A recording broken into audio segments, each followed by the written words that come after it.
At 0430 on November 7, 1885, in a snow-dusted clearing at Craigellachie, British Columbia, Donald Smith raised a sledgehammer above the final iron spike. He was 65 years old. His hands were steady despite the cold. Around him stood a silent circle of men who had spent 4 years dragging 4,600 kilometers of steel across a continent. Behind them, the last unconquered ridge of the Selkirk Mountains rose into morning fog. The Canadian Pacific Railway had 48 kilometers remaining, one spike. One moment, 4 years of accumulated pressure converging on 8 inches of iron. The railway had begun as a political promise in 1881. Prime Minister John A. Macdonald needed British Columbia to stay in Confederation. The province demanded a transcontinental link. Within 10 years, most engineers considered it impossible. The terrain between Ontario and the Pacific coast contained every geographical obstacle North America could produce: Muskeg swamps that swallowed equipment whole, granite shields that shattered dynamite, mountain ranges where winter temperatures dropped to minus 40 degrees, and 12,000 men would have to build through all of it using manual labor, black powder, and horse-drawn equipment. William Cornelius Van Horn took command of construction in January 1882. He was 38. His reputation rested on one skill: building railways faster than anyone thought possible. Van Horn examined the route surveys and made his promise: 800 kilometers of track in the first year. The contractors called him insane. Conventional railway construction achieved 150 to 200 kilometers annually. Van Horn planned to quadruple that pace while crossing terrain that had killed previous expeditions. The work began in Manitoba. Flat prairie stretched west for 1,100 kilometers. Van Horn ordered simultaneous construction at multiple points. Materials arrived by train, boat, and wagon. Each crew advanced in sections. Rails came in 30-foot lengths, weighing 560 pounds. 4 men carried each rail. Ties were hewn from local timber, 2,640 ties per mile. Spikes driven by hand, 400 strikes per rail. The rhythm became mechanical. Lay rail, align, spike, move forward. 1 mile consumed 11 hours of continuous labor. By September 1882, the railway had crossed 673 kilometers of prairie. The crews reached the edge of the Canadian Shield in northwestern Ontario. Here the pace collapsed. The shield consisted of ancient bedrock covered by boreal forest and interconnected swamps. Surveyors called it Muskeg. It looked like solid ground. It behaved like liquid. Locomotives sank to their boilers. Entire sections of completed track disappeared overnight, swallowed by shifting peat and mud. Engineers tried filling the Muskeg with gravel. The gravel vanished. They tried timber cribbing. It rotted within weeks. Van Horn ordered a new approach: build on floating foundations, lay enormous log mats, then ballast with rock until the structure stabilized through sheer weight. The Muskeg construction consumed resources at devastating rates. One 16-kilometer section required 1.2 million cubic meters of fill material. Workers hauled rock from quarries. 40 kilometers away, they built temporary rail spurs just to supply the main line. Progress slowed to 800 meters per day. Men worked 12-hour shifts, soaked to the waist, fighting clouds of black flies in summer and ice fog in winter. Accidents were constant. Rock slides buried equipment. Dynamite misfired. Hypothermia and dysentery moved through the camps. By December 1883, the shield section had consumed 18 months and cost triple the original estimate. West of the shield, the railway entered the prairies again, then crossed into the foothills of the Rocky Mountains. Here, the engineering challenge transformed entirely. The mountains didn't swallow equipment like the Muskeg. They simply blocked forward progress with vertical granite walls and narrow passes already occupied by rivers. Every kilometer required decisions: blast through ridges or build around them, follow river valleys or cut across mountainsides. Each choice affected grade percentages, curve radii, and long-term operational costs. James Ross commanded the mountain crews. He was 34, a Scottish engineer who had learned his trade building through the Andes. Ross approached the Rockies with systematic brutality. Where ridges blocked the route, he ordered cuts up to 18 meters deep through solid rock.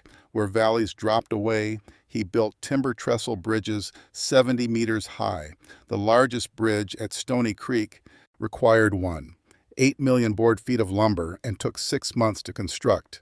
It would carry fully loaded locomotives across a gorge that had swallowed 3 survey parties. The Rockies consumed black powder faster than supply wagons could deliver it. Each blast hole was drilled by hand using steel chisels and sledgehammers. A 2-man crew could drill 1 meter per day into granite. Deeper holes took proportionally longer. Once drilled, the holes were packed with powder, fused and detonated. The explosions shattered rock into fragments that still had to be removed by hand, loaded into wheelbarrows, and dumped over embankments. A single kilometer of mountain track required an average of 90 blast sites. Progress measured 120 meters on good days. On bad days, rock slides undid a week of work in 30 seconds. Winter shut down entire sections. Temperatures in Rogers Pass dropped to minus 35 Celsius. Snow accumulated in drifts 6 meters deep.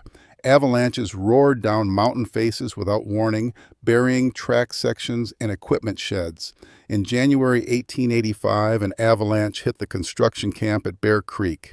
The slide lasted 11 seconds. It killed 4 men and destroyed 3 months of stored materials. Survivors dug for 2 days before recovering the bodies. Work resumed the following week. There was no choice. The deadline was November. The railway had to reach tidewater at Port Moody before winter closed the passes completely. By October 1885, 2 separate construction crews were converging on Craigellachie. One pushed east from British Columbia. The other drove west through the Selkirk Mountains. Between them remained 96 kilometers of unfinished track threading through valleys so narrow that supply trains could barely pass. Van Horn issued orders, 3 shifts, 24-hour construction, no delays. The crews worked through night using bonfire illumination. Rails arrived still warm from the last forging facility. Ties were cut, laid, and spiked within hours of being felled. The railway advanced 4 kilometers per day, then 6, then 8. On November 5th, the gap narrowed to 16 kilometers. On November 6th, 2 kilometers, both crews could see each other's cook fires. Dawn on November 7th brought freezing rain that turned to snow by 0600. The final rail section waited on a flat car 200 meters from the gap. Donald Smith had arrived from Montreal specifically for this moment. He represented the financial backers who had funded the railway through 4 years of cost overruns and political crisis. Van Horn wanted the ceremony completed quickly. No speeches, no delays, just finish the railway. The final rail weighed 562 pounds. 12 men carried it to the gap. It fit perfectly. 4 spikes remained, 3 ordinary iron, 1 ceremonial. Smith took the sledgehammer. His first swing bent the ceremonial spike. Someone pulled it out and replaced it with standard iron. Smith swung again. The spike drove straight. 3 more strikes, and it seated flush with the rail surface. At 0932 on November 7th, 1885, the Canadian Pacific Railway connected British Columbia to Ontario. Van Horn's only comment, "All I can say is that the work has been done well in every way." The railway was operational, but completion was not the same as success. The route contained fundamental flaws that would require decades to correct. The Rogers Pass section ran directly through avalanche terrain that killed 250 workers and passengers over the next 30 years.